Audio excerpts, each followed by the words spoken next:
contrast to the other song, this is a more of a high energy hard rock song. And we felt that we needed one more up-tempo track for the album to have some contrast to the rest of the material.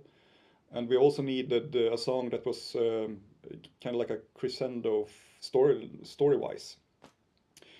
And so Fredrik wrote Deathsworn.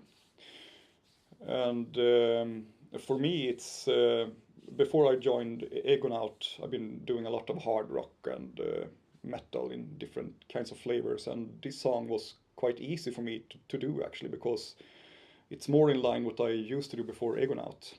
It's supposed to be a punch in the face song, and I think it really delivers that. Hit the listener right between the eyes.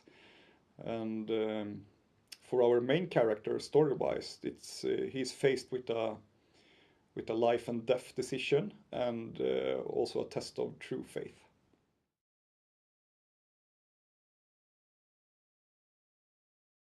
Totentans, just like the name, it's quite of an odd bird, I think. We're trying some new grounds on that song.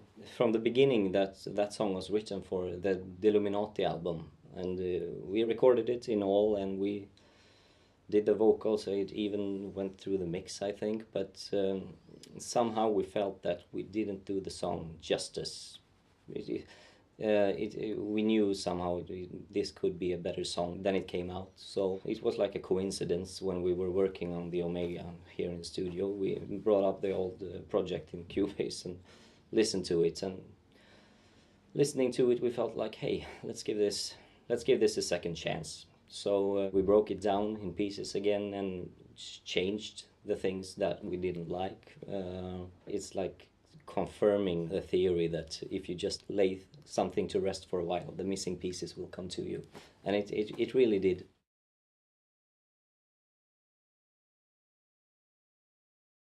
Well, basically it's a combination of Mapex and Yamaha.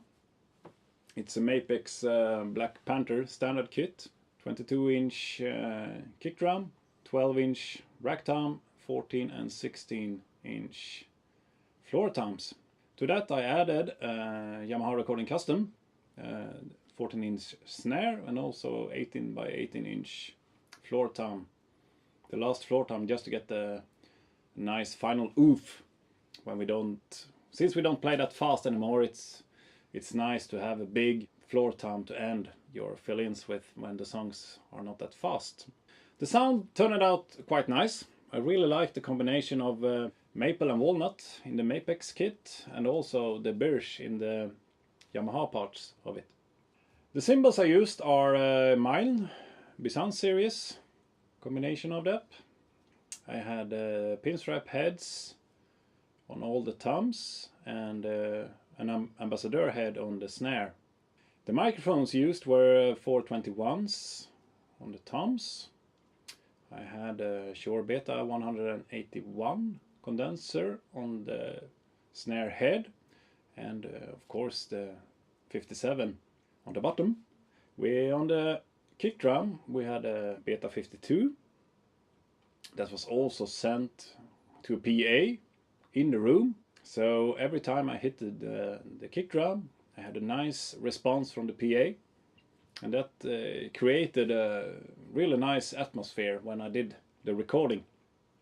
To get a little bit more oomph in the kick drum, we added a sub kick in front of it from Yamaha as well, and the combination of those two microphones really created a nice kick. For overhead microphones we used the Neumann KM 184, and for room we had an Ecogi 414 combined with a Behringer conference microphone that was mounted in the roof of the studio. The combination of all that and the PA in the room created a really nice sound.